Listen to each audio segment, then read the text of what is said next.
Hello and नमस्कार। मैं doctor कंचन Singh Bharat homeopathy में आप सभी का स्वागत करती हूं और आज के इस वीडियो में मैं आप सभी से बात करने वाली हूं हार्मोनल इम्बैलेंस के बारे में, स्पेशली फीमेल्स प्रॉब्लम्स को लेके कि जितने भी किडनी के पेशेंट हैं उनकी अक्सर यही कंप्लेन होती है, स्पेशली जो फीमेल पेशेंट हैं जिनको किडनी की समस्या है, जिनको क्रॉनिक किडनी डिजीज़ है, जिनका क्रेटिनिन बढ़ रहा है, जिनका पोटेशियम बढ़ रहा है, GFR कम हो रहा है, यूरिया बढ़ रहा है, उनकी जो मोस्ट इम्पॉर्टेंट कंप्लेन होती है वो होती है उनके हॉर्मोन्स को लेके, यानी कि पीरियड्स प्रॉब्लम्स को लेके ज़्यादा होती है। आखिर उनके पीरियड्स क्यों नहीं आते हैं? ऐसा क्या होता है किडनी में कि उनके हॉर्मोन्स जो हैं वो इम्बैलेंस हो जाते हैं?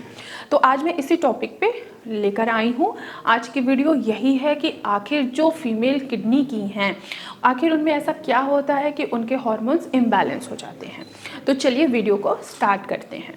जैसा कि आप सभी को पता है कि हमारी किडनी का काम है हमारे ब्लड को फिल्टर करना, और आजकल की जो लाइफस्टाइल है उसमें अक्सर देखा जा रहा है कि जो फीमेल पेशेंट हैं किडनी की वो भी बहुत ज़्यादा बढ़ती चली जा रही हैं। ऐसी बात नहीं है कि सिर्फ फीमेल ही है क्रॉनिक किडनी डिजीज़ की पेशेंट, मेल भी हैं और यहाँ तक कि बच्चे भी हैं। लेकिन फीमेल का जो मेन कंसर्न ये है कि आखिर उनके हॉर्मोन्स इम्बैलेंस क्यों हो रहे हैं और उनके पीरियड्स क्यों नहीं आ रहे हैं प्रॉपर तरीके से। पहले तो उनके पीरियड्स अच्छे आते थे, नॉर्मल आते थे, फ्लो भी अच्छा होता था, सब कुछ अच्छे से होता था। लेकिन जैसे वो किडनी के पेशेंट हुई हैं और उनका पीरियड्स आना ही बंद हो गया है, यहाँ तक कि अगर पीरियड्स आ भी रहा है तो फ्लो कम हो गया है। तो देखिए, जैसा कि आप सभी को पता है कि किडनी हमारी काम करती है, हमारे ब्लड को फिल्टर करती है। इसके अलावा जो किडनी का काम है वो हमारे हॉर्मोन्स को बैलेंस भी करना। जब आपकी किडनी प्रॉपर तरीके से काम नहीं करती है तो वो इन्हीं हॉर्मोन्स को बैलेंस नहीं कर पाती है। और जो फीमेल की स्पेशली जो मोस्ट इम्पॉर्टेंट हार्मोन होता है वो होता है प्रोजेस्टेरॉन और एस्ट्रोजन हार्मोन। ये दोनों रिस्पॉन्सिबल होते हैं पीरियड्स को लाने में। अगर यही हार्मोन्स आपके कम बन रहे हैं या बन ही नहीं रहे हैं तो इससे क्या होगा कि ये सीधे आपके पीरियड्स को क्या करेंगे, स्टॉप कर देते हैं। और जैसा मैंने आपको अभी बताया कि किडनी का काम सिर्फ हमारे ब्लड को फिल्टर ही नहीं करना है, उसका काम है हमारे विटामिन डी को भी एक्टिवेट करना और साथ ही साथ हमारे हॉर्मोन्स को बैलेंस करके चलना।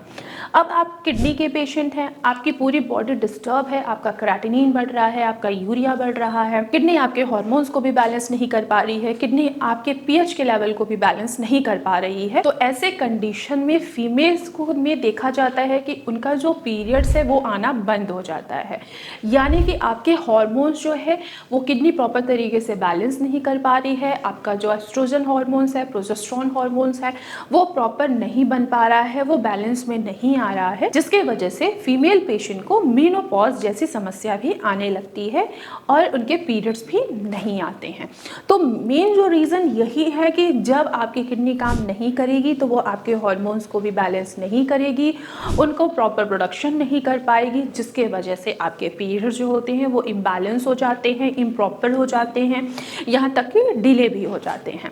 इसका एक ही सोल्यूशन है कि आप अपने किडनी की फंक्शनिंग को बढ़ाएं, वो भी डाइट से प्लस होम्योपैथी मेडिसिन से। अगर आप प्रॉपर डाइट ले रहे हैं, प्रॉपर होम्योपैथी मेडिसिन ले रहे हैं तो आपकी किडनी की फंक्शनिंग बढ़ेगी, और जहां आपकी किडनी की फंक्शनिंग बढ़े वहीं पे आपका हॉर्मोन्स भी बैलेंस होना स्टार्ट हो जाएगा और आपके पीरियड्स जो नहीं आ रहे हैं वो आने स्टार्ट हो जाएंगे। इसके अलावा आपको ध्यान रखना है कि अगर आप बीपी के वजह से आपकी किडनी खराब हुई है तो आप अपने बीपी को मैनेज कीजिए। अगर शुगर की वजह से किडनी खराब हुई है तो शुगर को मैनेज कीजिए विथ मेडिसिन और विथ डाइट।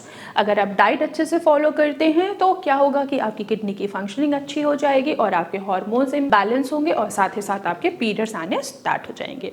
तो मैं आशा करती हूँ कि आप लोगों को समझ में आया होगा कि एक किडनी फेलियर का पेशेंट, स्पेशली फीमेल्स, उनके आखिर हॉर्मोन्स जो हैं वो इम्बैलेंस क्यों होते हैं और उनके पीरियड्स क्यों नहीं आते हैं। तो आज की वीडियो में बस इतना ही, फिर मैं मिलूंगी नेक्स्ट वीडियो में। तब तक के लिए धन्यवाद।